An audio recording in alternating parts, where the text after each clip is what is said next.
जय जगत गुरु जय भारत। परमपिता परमात्मा, सारी सृष्टि के रचनहार, कुल मालिक, असंख्य ब्रह्मांडों के स्वामी, जगत गुरु, तीनों लोकों में प्रवेश करके सबका भरण पोषण करने वाले राजाधिराज, आत्माधार, नाथों के नाथ, देवों के देव महादेव, सर्वेश्वर महेश्वर, मृत्युंजय, अजरो अमर, आदि अनादि सनातनी प्रभु, जगत पिता जगदीश्वर, श्री श्री 1008 की उपाधि के वास्तविक अधिकारी, अकाल मूरत, शब्द स्वरूपी राम वासुदेव, सर्वगतम वरम, परम पूज्य, प्रथम पूज्य, परम संत, परम पुरुष, परम धनी, परम दयालु, सत्य कबीर, हक्का कबीर, अल्लाहु कबीर, अल्लाहु अकबर, बाखबर, अल्लाह ताला, जगत के तारणहार, जगत के मुक्तिदाता, जगत के जगन्नाथ, हारे के सहारे, हिंदुओं के राम, मुसलमानों के अल्लाह, सिखों के वाहिगुरु, ईसाइयों के मसीह, दया के सागर दयानिधि, करुणा के सागर करुणानिधि, स्वयंभू परिभू, संकट मोचन, कष्ट हरण, मंगल करण, दुख भंजन, अविगत कबीर, निर्विकार निर्विषम परमात्मा, अलय अलेख सतगुरु, आदि अनादि सतगुरु, असली मर्यादा पुरुषोत्तम, असली राम, असली कृष्ण, असली घनश्याम, असली मुरारी, राजाओं के राजा, महाराजाओं के महाराजा, शहंशाहों के शहंशाह, सम्राटों के सम्राट, भगवानों के भगवान, अल्लाहों के अल्लाह, प्रभुओं के प्रभु, मसीहाओं के मसीह, सच्चे वाहिगुरु, बाबाओं के बाबा, पीरों के पीर, सर्वगुण संपन्न, अनंत कोटि कलाओं के स्वामी, अनंत कोटि ब्रह्मांडों के नायक, योगियों में महायोगी, ध्यानियों में महाध्यानी, सिद्धों में परम सिद्ध, ज्ञानियों में तत्वज्ञानी, ब्रह्म ज्ञानी, महाज्ञानी, ब्रह्म ज्ञानी, युवा कबीर, समरथ कबीर, असमवात, अमित ओझा, सच्चे रहनुमा, करीम अल्लाह, सुभान अल्लाह, दुनिया के अंतिम पैगंबर, 8 सितंबर 1951 से गांव धनाना, जिला सोनीपत, हरियाणा, भारतवर्ष की पावन भूमि पे प्रकट रियल कल की भगवान संत श्रोमणी सतगुरु रामपाल जी परमेश्वर जी के चरण कमल में देश विदेश से साध संगति से जुड़े हुए सभी भाई बहनों का अनंत कोटि दंडवत प्रणाम।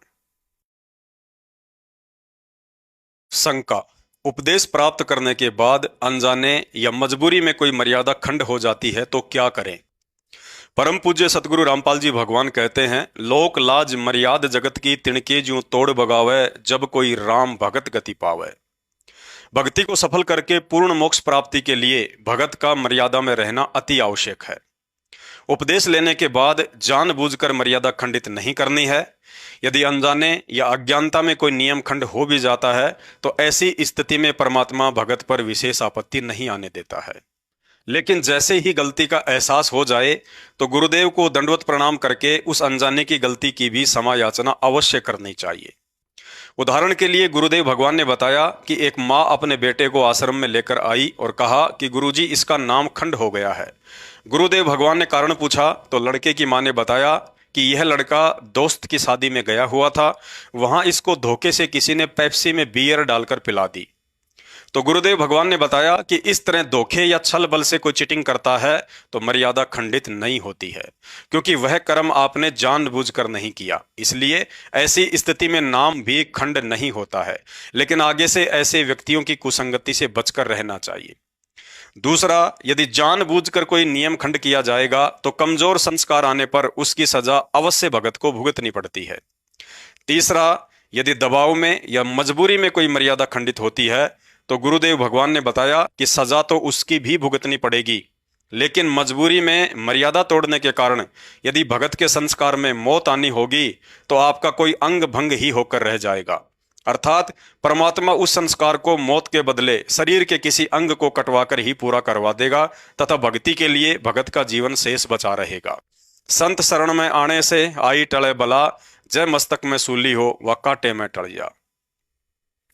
इसके अलावा यदि भगत पूर्णतया मर्यादा में है और प्रारब्ध वश मौत आनी है तो समर्थ सतगुरुदेव भगवान उस मौत को टालकर अपने भगत का नया प्रारब्ध लिख देता है। मासा घटे ना तिल बदे विदाता लिखे जो लेख, सच्चा सतगुरु मेट कर ऊपर मार दे मेघ। अतः कोशिश करें, यदि ज्ञान समझ में आने के बाद भक्ति करने की ठानी है तो उसे मर्यादा में रहकर पूरी शिद्दत के साथ ही करें। शंका। उपदेशी माता बहन अपने पति या परिवार के अत्यधिक दबाव के कारण मजबूरीवश देवी देवताओं की पूजा में सहयोग दे सकती है या नहीं? गुरुदेव भगवान कहते हैं, माई मसाणी सेड शीतला भैरव भूत हनुमंत, परमात्मा उनसे दूर है जो इनको पूजंत। 100 वर्ष सतगुरु की पूजा, एक दिन आन उपासी, वो अपराधी आत्मा फिर पड़े काल की फांसी। सतगुरु से उपदेश प्राप्त करने के बाद आन उपासना अर्थात किसी भी देवी देवता, साधु संत महात्मा या परंपरागत पूजा पाठ में हिस्सा लेना या सहयोग करना भगत के लिए सबसे बड़ी गलती होगी। जिस प्रकार जहर को चाहे जानबूझकर खा लें या दबाव में आकर खा लें, जहर अपना असर करता ही करता है। इसी प्रकार आन उपासना को चाहे जानबूझकर करें या किसी के दबाव में आकर करें, मर्यादा खंडित होगी ही होगी। अतः भक्ति सफल करने के लिए ज्ञान आधार से संघर्ष करते हुए हर कीमत पर मर्यादा को टूटने से बचाना चाहिए। गुरुदेव भगवान ने बताया कि 3 प्रकार से मर्यादा खंडित होती है। पहला, सब कुछ पता होने के बावजूद भी जानबूझकर मर्यादा तोड़ना, जिसकी सजा कमजोर संस्कार आने पर भगत को अवश्य भुगतनी पड़ती है। उस समय सतगुरु अपनी तरफ से कोई भी सहायता भगत की नहीं करता है। जैसा भी उसका संस्कार है वैसा ही सुख या दुख भोगना ही पड़ता है। दूसरा, अनजाने या धोखे से मर्यादा का टूटना, जिसकी सजा भगत को नहीं भुगतनी पड़ती है, परंतु गलती का पता चलते ही तुरंत गुरुदेव भगवान से क्षमा याचना अवश्य करनी चाहिए। उदाहरण के लिए, आपके साथ मजाक या धोखा करते हुए किसी ने शराब पिला दी या मांस खिला दिया, तो ऐसे में मर्यादा खंडित नहीं होती है, लेकिन पता चलते ही तुरंत ऐसे लोगों की कुसंगति को त्याग देना चाहिए और आगे से विशेष सावधानी भी बरतनी चाहिए। तीसरा, मजबूरी या दबाव में आकर मर्यादा तोड़ना। गुरुदेव भगवान ने बताया, यदि आपकी इच्छा के विरुद्ध दबाव डालकर कोई भक्ति विरुद्ध कर्म करवाया जाता है तो उसकी भी सजा मिलती है, लेकिन दबाव या मजबूरी वाली स्थिति में तोड़ी गई मर्यादा की सजा कुछ हल्की हो जाती है, परंतु भगत की यह कमजोरी भी सतगुरु को दुखी करती है। इसलिए भगत को चाहिए कि ज्ञान को आधार बनाकर अपने आत्म कल्याण के लिए बहन मीराबाई व भगत मंसूर की तरह अपने सतगुरु भगवान पर विश्वास रखकर उन परिस्थितियों का डटकर मुकाबला करेंगे तो भगत के साथ परमात्मा भी खड़ा हो जाता है। यदि संघर्ष से पहले ही घुटने टेक कर हार मान लेंगे तो ऐसी कायर आत्माओं का सतगुरु भी साथ नहीं देता। भाइयों और बहनों, सत्संग सुनकर थोड़ा सा विचार अवश्य करना होगा। हमसे भक्ति करवाकर सतलोक ले जाने के लिए गुरुदेव भगवान का कोई स्वार्थ नहीं है।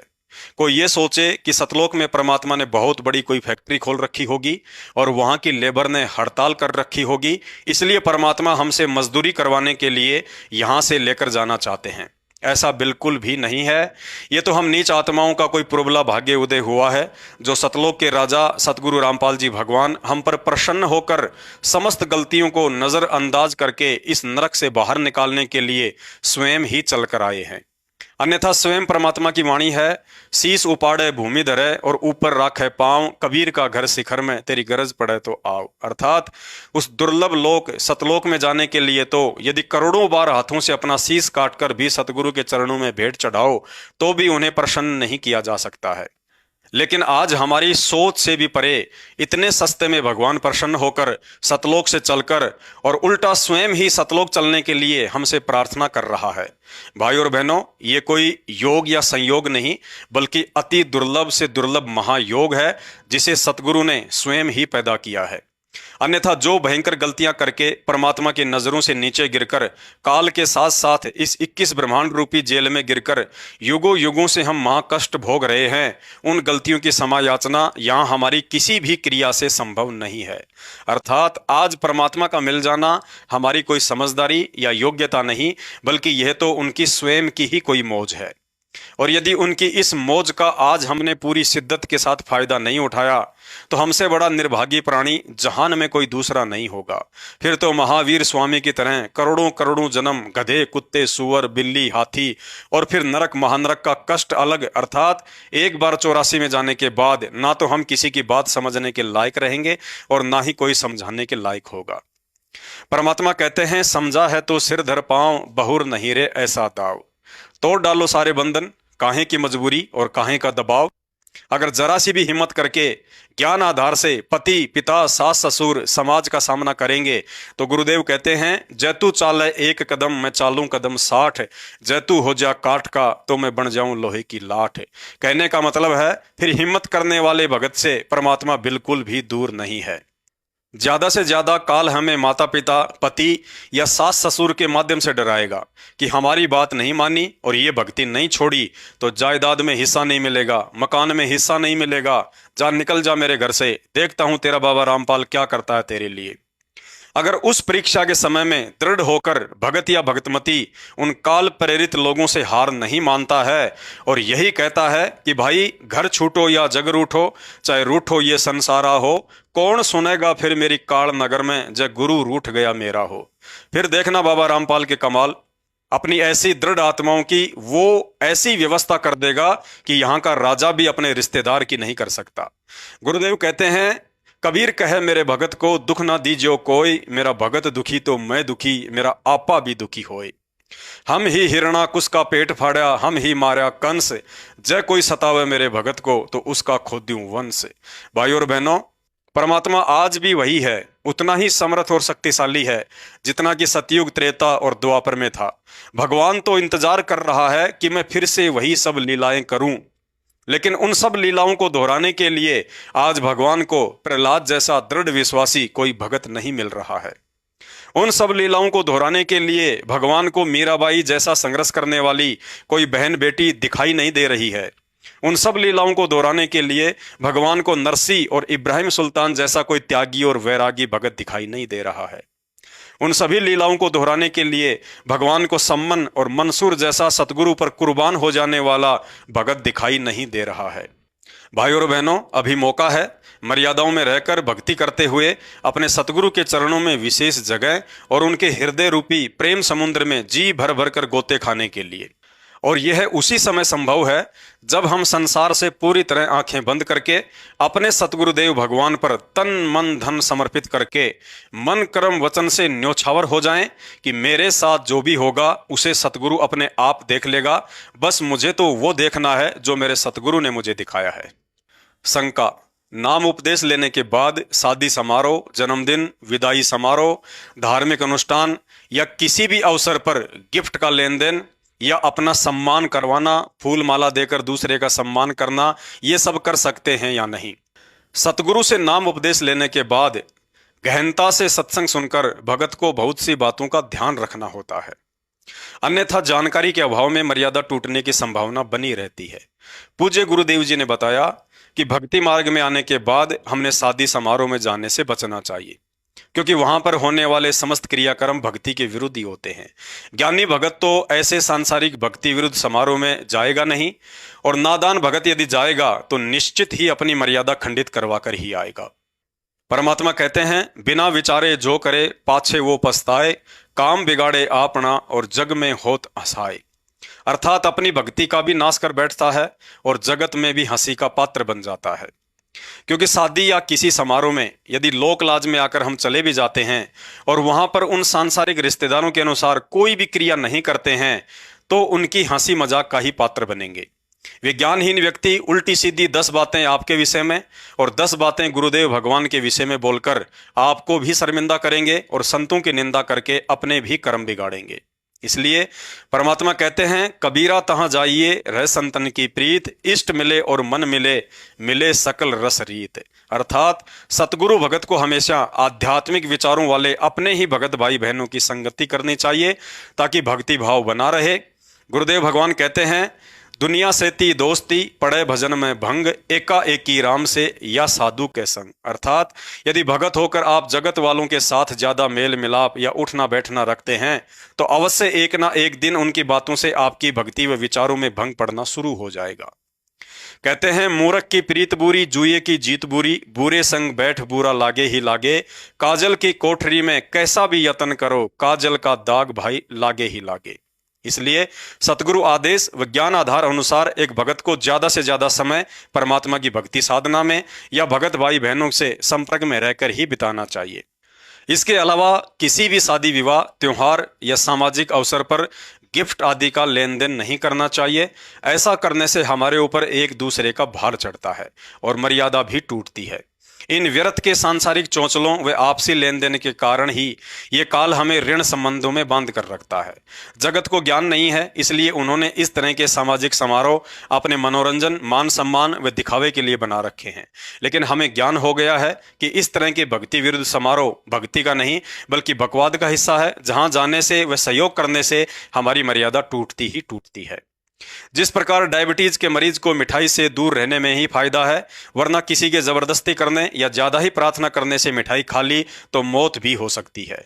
ठीक इसी तरह व्यर्थ की सामाजिक परंपराओं व समारोह में शामिल होना या गिफ्ट आदि का लेन देन करना एक भगत को शुगर के मरीज के समान उस मिठाई की तरह समझना चाहिए जो एक स्वस्थ व्यक्ति के लिए तो अमृत के समान हो सकती है, लेकिन वही मिठाई उस मरीज के लिए मीठे जहर के समान होती है। शंका, क्या उपदेशी माता पिता अपने बच्चों का जन्मदिन मना सकते हैं? पूज्य गुरुदेव भगवान ने बताया कि बेटा जाया खुशी हुई, बहुत बजाए थाल, ये तो आना जाना लगा हुआ है ज्यों कीड़ी का नाड़। अर्थात सच्चे सतगुरु से सृष्टि रचना सुनने के बाद अपना या अपने बच्चों का जन्मदिन मनाकर भगत यहाँ किस बात की खुशी मना सकता है? इस गंदे लोक में मनुष्य जन्म प्राप्त करना भी एक श्राप है, और ऐसे श्राप के उपलक्ष्य में खुशी मनाना किसी मूर्खता से कम नहीं। आज जन्मदिन मनाकर झूठी खुशी में झूम रहे हैं और कल को अचानक मौत हो जाने पर आंखों से आंसू बहाते हैं। तत्व ज्ञान हो जाने पर भगत को इस भय के साथ सदैव भक्ति पर लगे रहना चाहिए कि बड़े सौभाग्य से मुझ नीच पर रहम खाकर गुरुदेव भगवान ने सत भक्ति देकर इस गंदे लोक से सदा सदा के लिए जन्म मरण का भयंकर रोग जड़ से समाप्त करने वाली भक्ति रूपी औषधि प्रदान की है। और अब यदि कोई मर्यादा टूट गई, गुरुदेव भगवान नाराज हो गए, तो ये औषधि अपना काम करना बंद कर देगी तथा मेरी युगों युगों की तपस्या व बलिदान पर पानी फिर जाएगा, जिसके बदले आज मुझे भगवान मिला है। दूसरी बात, यदि उपदेशी माता पिता इन झूठी खुशी देने वाली कुप्रथाओं से पीछे हटेंगे तो उनके बच्चे भी इन बकवादों में नहीं फंसेंगे। इससे हमारा समय, धन और मर्यादा सभी की रक्षा होगी और ऐसा करने से गुरुदेव भगवान भी प्रसन्न रहेंगे। शंका, उपदेशी भगत स्कूल, कॉलेज, शादी विवाह या किसी भी सामाजिक या राजनीतिक समारोह में फूल माला देकर किसी का सम्मान या स्वयं का सम्मान करवा सकता है या नहीं? गुरुदेव भगवान का तत्व ज्ञान कहता है कि किसी भी तरह के कार्यक्रम में भगत ने किसी का फूल माला आदि देकर या पहनाकर ना ही तो झूठा मान सम्मान करना चाहिए और ना ही अपना सम्मान करवाना चाहिए, क्योंकि इस तरह का दिखावे वाला सम्मान करना या स्वयं का सम्मान करवाना पूजा में आता है, जो कि भगत के लिए मर्यादा टूटने का कारण बनता है। सकल सृष्टि में एकमात्र पूजनीय सिर्फ और सिर्फ कबीर परमात्मा है, जो वर्तमान में सतगुरु रामपाल जी के रूप में धरती पर प्रकट है। यदि उपदेशी भगत ने अपने गुरुदेव के अलावा किसी अन्य की वाहवाही कर दी, माला आदि डालकर सम्मान कर दिया या तालियां बजाकर अभिवादन कर दिया, तो समझ लेना निश्चित ही मर्यादा खंडित हो चुकी है। परमात्मा कहते हैं, जैसे माता गर्भ को राखे यतन बनाए, चोट लगे तो छिन्न होवे तेरी ऐसे भक्ति जाए। शंका, उपदेश लेने के बाद किसी भी धार्मिक अनुष्ठान, देवी देवताओं के जागरण, भंडारे या अन्य संतों के सत्संगों में शामिल होना चाहिए या नहीं? गुरुदेव भगवान कहते हैं, कबीर कथा करो करतार की, सुनो कथा करतार, आन कथा सुनिए नहीं, कहे कबीर विचार। अर्थात सच्चे सतगुरु से सृष्टि का यह शास्त्र प्रमाणित उत्तम तत्व ज्ञान लेने के बाद अन्य सभी देवी देवताओं व साधु संतों के आध्यात्मिक स्तर का पता चल जाता है कि और ज्ञान सब ज्ञान अड़ी, कबीर ज्ञान सो ज्ञान, जैसे गोला तोप का अब करता चले मैदान। यानी शास्त्र विरुद्ध अज्ञान से लबालब उनके भाषण सुनना भी अपना कीमती समय व्यर्थ में बर्बाद करने के समान है। पूज्य गुरुदेव भगवान ने बताया कि एक पतिव्रता स्त्री का स्वभाव होता है कि वह अपने पति के अलावा किसी गैर पुरुष की प्रशंसा सुन भी नहीं सकती। ठीक इसी तरह एक पतिव्रता आत्मा अपने पति परमेश्वर गुरुदेव भगवान के तत्व ज्ञान युक्त सत्संगों के अलावा अन्य तत्व ज्ञानहीन गैर साधु संतों के भाषण नहीं सुन सकती, चाहे वे कितनी ही अटपट और मीठी मीठी बातें क्यों ना करें। गुरुदेव भगवान कहते हैं, बीजक की बाता करें और बीजक ना ही हाथ, पृथ्वी डूबोवन उतरे, ये कहकर मीठी बात। पवित्र चारों वेद, गीता जी, कुरान पुराण और बाइबल का जो यथार्थ ज्ञान सतगुरु रामपाल जी भगवान के छोटे छोटे बच्चों को प्राप्त है, उतना ज्ञान तो इस देश के चारों शंकराचार्यों को भी प्राप्त नहीं है।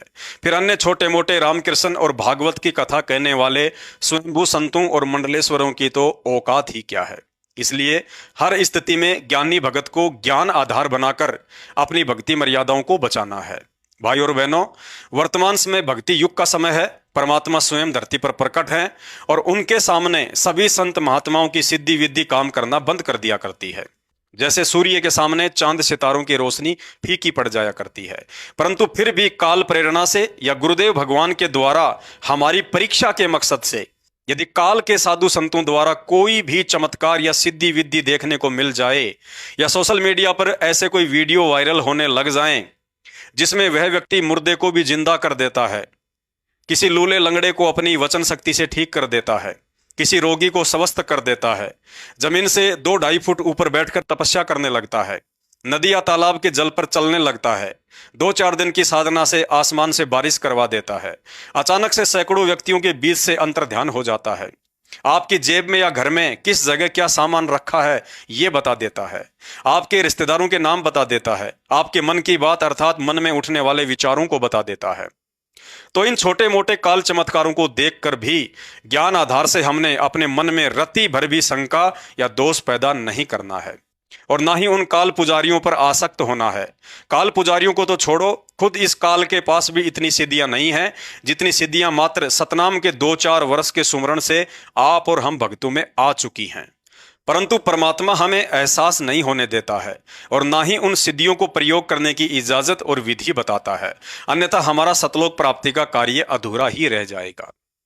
और यदि किसी कारण से इस जन्म में भक्ति करते करते भी मर्यादा आदि टूट जाने से सतलोक नहीं जा पाए, तो आज सतनाम और सारनाम के सुमरण से जो सिद्धियां हमारे अंदर प्रकट हो चुकी हैं, इन्हीं सिद्धियों का काल जमकर दुरुपयोग भी करवाएगा। फिर अगले जन्मों में काल हमें अगत से ऋषि बनाएगा। आज इस सतनाम के सुमरण से जमा भक्ति की शक्ति से फिर हम एक ही घूंट में 7 समुद्रों का पानी पीकर दुनिया में वाहवाही के पात्र बन जाएंगे और फिर पूंजी समाप्त होते ही अगले जन्म में कुत्ता और सूअर बनकर लैट्रिन कैसे खाया जाता है वो सिद्धि भी दुनिया को दिखाएंगे। फिर ये काल हमें गोरखनाथ बनाएगा, मच्छंद्रनाथ जैसे मुर्दों को जिंदा करवाकर दुनिया में वाहवाही का पात्र बनाएगा और फिर किसी जन्म में गधा बनाकर कुम्हार के लठ भी खिलाएगा।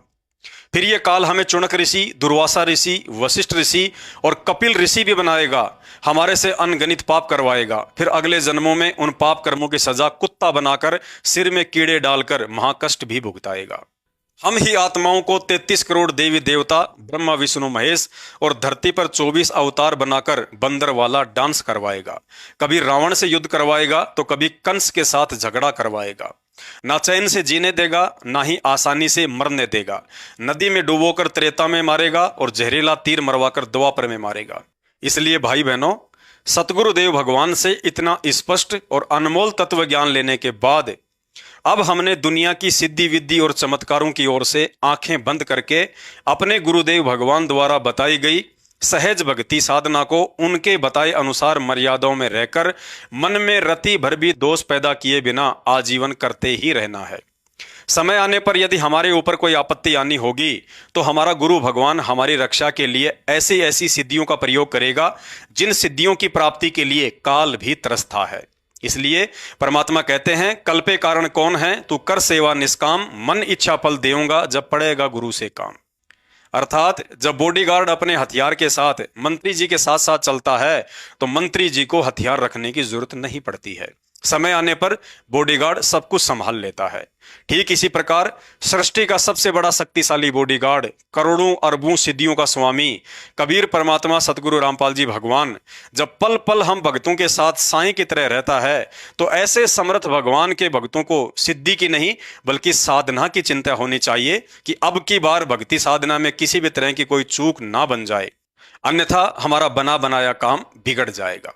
तो शंका समाधान में आज केवल इतना ही। शंका समाधान के और अधिक वीडियो देखने के लिए हमारे Facebook page Pawan Das is live Manav Dharmi Pawan दास को फॉलो करें। वीडियो अच्छा लगे तो शेयर करें। बंदी छोड़ सतगुरु रामपाल जी परमेश्वर जी की जय हो।